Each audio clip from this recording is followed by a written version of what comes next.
Okay, welcome back, folks. We're going to talk about similar solids today. This will be a quick one to go over, but it doesn't necessarily mean it's an easy one. People do tend to have trouble with it. Just because it's tricky doesn't mean it's impossible, though. So we're going to get started. I'll show you how to do it. You may want to go back and watch it after, but you'll at least get a general idea about what we're talking about. So we haven't really talked about three-dimensional shapes yet. We're about to, but we haven't really done it yet. What we're going to talk about for now is not necessarily how to calculate, in this case, volume for a three-dimensional shape, or even surface area for the two-dimensional component of a three-dimensional shape. But what we are going to do is use those values in order to determine the ratios between solids. And I know that might not make a lot of sense yet, but I assure you it will. And to help along the way, I'm going to show you a quick example using similar solids. So what I have down here, you'll notice, is two cubes. All right? One of them is a 1 by 1 by 1 cube. The other one is a 2 by 2 by 2 cube. So you can imagine that if we built a cube, let's say we were dealing with a sugar cube and it was 1 inch wide, it was 1 inch deep, it was 1 inch tall. And then we had another one that was even larger that was 2 inches wide, 2 inches deep, 2 inches tall. That's what we're going to be dealing with. Now, just because it's a three-dimensional shape does not mean we have to measure it in 3 dimensions. For instance, if you just wanted to figure out exactly what the footprint of this cube would be, so how much space it would take when it's sitting on top of something, all we would have to do is calculate the area of whatever the base of the shape is. So if we were to do that, you would be looking at a 2 by 2 box for our cube that has dimensions of 2, and a 1 by 1 box for our cube that has dimensions of 1. And we could even go further. If you wanted to, you could just measure one-dimensionally. So you could measure the length of the cube, let's say. So let's say you were stacking them someplace and you want to know how much space it's going to take against the wall. What you would want to do is you would just measure one of these sides. In this case, we'd measure and we'd find 2. Or you'd measure and you'd find 1. So that, when we're talking about measurements, it's important to understand the dimension of the measurement we're talking about. So one-dimensional measurements like length, we're going to be talking about when we use units, what we're going to do is we're going to have that unit to the first power. We don't even acknowledge that it's to a power because it's to the first power. So if you were measuring that, that would be, let's say, 1 inch and 2 inches. And that's just the way we would state it. For area, though, as we've talked about, because it's two-dimensional, we want to acknowledge the fact that we're measuring in square units. So, for instance, this shape, we would want to find the area of it, and we would measure it in square units. So we'd calculate the area, and your answer would be in units squared, or in this case, square feet. Okay, or feet squared, however you want to say it, or inches squared. I believe we're using inches, so let's say inches squared is what we would use. Same thing here, we would calculate the area, we would use inches squared. For volume, even though we're not calculating it, we're going to be given a value. And when you're given a value for volume, it's going to be three-dimensional. So what we're going to do is we're going to use cubic units, or units cubed. So in this case, this would be however many cubic inches, or inches to the third power. So when you see those values, it's important to acknowledge how are we measuring this shape at any given time? Because what we're going to do is we're going to compare these values to one another, and you're going to see that just because you're twice the size here doesn't mean you stay twice the size when you're two-dimensionally measuring something or when you're measuring it in 3 dimensions. In fact, quite to the contrary, they're going to be, the ratios are going to change depending on the dimensions that we have. So let's get started. We've talked about one-dimensional measurement already. So in the previous unit, when we were talking about similarity, we talked about how you could set up a ratio. And that ratio, let's say it was 3 over 5 equals x over 10. You would be able to cross-multiply and solve to find out that x would be 6, because 6 over 10 and 3 over 5 are the same as far as a ratio goes. So that's what we talked about with one-dimensional measurement. That part's not going to change. That's still how we would measure one-dimensional measurement. What we're going to talk about is what happens when you get a one-dimensional measurement and you want to find out what the ratio is going to be for a two-dimensional measurement or for a three-dimensional measurement. That's what we use similar solids to do. So let's take a look at the example we have. So we know in this first example we're 1 inch by 1 inch by 1 inch. but in this case for one-dimensional measurements, we're 1 inch across. For this measurement over here, for the larger box, we're 2 inches across. The ratio here, if you were going to set it up, would be 1 to 2. That should make sense, right? 1 inch here, for every 1 inch here that we measure, it's going to be 2 inches there. Now what we're going to do is we're going to look at the ratio between area, okay? So first off, if you were going to calculate the area here, how would we do it? Well, this is a square, which means it's a type of parallelogram, which means we would use the area equals the base times the height. So that's exactly what we would do. We would multiply the height by the base. So base times height, 1 times 1. We would have 1 square inch. Okay, so 1 inch squared. We would do the same thing over here. We would do 2 by 2. We would multiply them together. And 2 times 2 is 4, so we would have 4 inches squared. Now looking at that, you'll notice the ratio we're going to get here is 1 to 4. That is not the same thing as what we got when we were looking at our one-dimensional measurement, which was 1 to 2. So why is that? Well, the reason is because we're measuring in 2 dimensions and we're doubling the size of this, we're actually doubling it for both dimensions. So we doubled the height, we also doubled the base. And that's where the 4 came from, because it was 2 squared, essentially. So if you take a look at this, if you look at this example and you took this 1 by 1 cube, or this 1 by 1 square, and we put it into the larger square, it would make sense that you could get 2 of them going across, because 1 plus 1 would get you 2. You should also be able to recognize, I should probably draw this correctly if I'm going to do it that way, you should also be able to recognize that I would be able to fit a second square right underneath the first one in order to put another 2 squares in there. So there's your 4 squares. That's our 1 to 4 ratio. So what's happening here is we're doubling one dimension, but we're also doubling the other, and that's why this ratio is going to look the way it is. Now when we look at a cube, you're going to notice the same thing. So the way we would calculate the cube, and we'll talk about this when we get to 3-dimensional measurements, but that won't be until after I return. But the way we would do it is we would find it 2 dimensions at a time. We would calculate the area of the base. We'd get 1 times 1, which is 1, and then we'd multiply it by the height. So we'd have a 1 by 1 by 1 box. We'd multiply them all together. 1 times 1 is 1, times 1 is 1. This would be 1, we're going inches, right? Well, let's say 1 inch cubed, so 1 cubic inch. Whereas over here we had 1 square inch, and we just had 1 inch.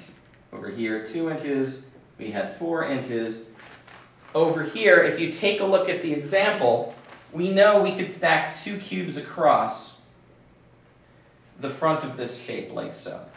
We also know that we could go 2 cubes deep if we needed to, because it's half the size of this cube that we have, the larger cube.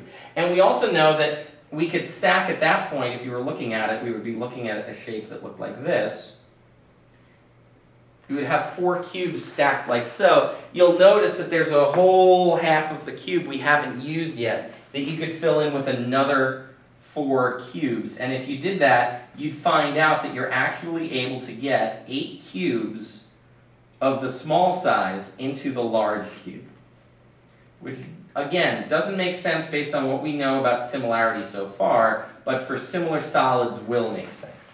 And again, we'll talk about why in just one quick second. So what you're going to find here is that this is going to be 8 cubic inches. So our ratio here is going to be 1 to 8. So let's talk about now, well, why is that? So for the same reason we talked about with the square, with the cube, it's all about how many dimensions, in this case, we're doubling. So you'll notice we doubled the length, we doubled the width, and we doubled the height. And so you doubled it 3 times, so it's almost like multiplying it by 2 to the 3rd power. In fact, it's exactly like multiplying it by 2 to the 3rd power. So what you're going to notice here is whatever our ratio is, all right, so let's say our ratio is, let's say x to y. How about that? Whatever our ratio is, to find what the ratio is for a 2-dimensional shape from a 1-dimensional shape, we want to square my ratio. So you want to square one side compared to the other, same thing here, and you'll do the same thing for a three-dimensional shape, but you'll be cubing it.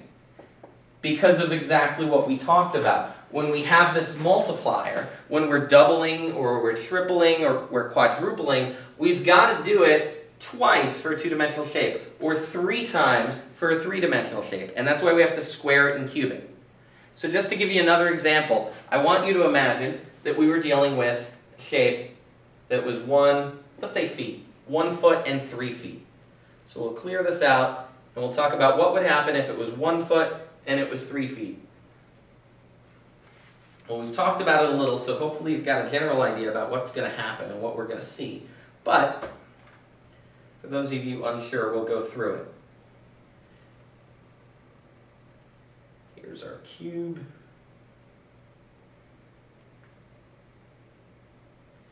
Okay. Not the best cube, but we'll work with it.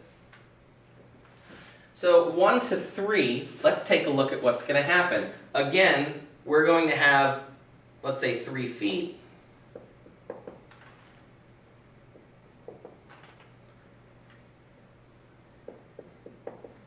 Our 1 is going to be the same measurement that it was before. 1 foot, 1 square foot, 1 cubic foot, because we're multiplying them. This is just 1, this is 1 times 1, this is 1 times 1 times 1. All right, so those measurements are the same. But if we looked at it with 3 feet now, so 3 times the size. So our ratio here, and I'll write it in a different color so that it makes sense exactly what's going on, would be 1 to 3. 1 to 3. Now we're going to look at what's happening two-dimensionally. So because it's a two-dimensional object, we want to take the ratio we had before and we want to square it.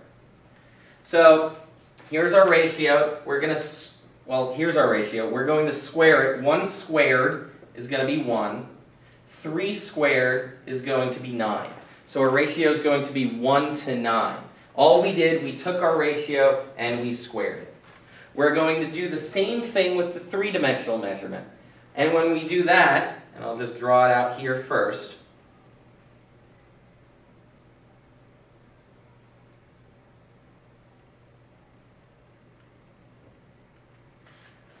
one cubed is 1. 1 times 1 times 1 is 1.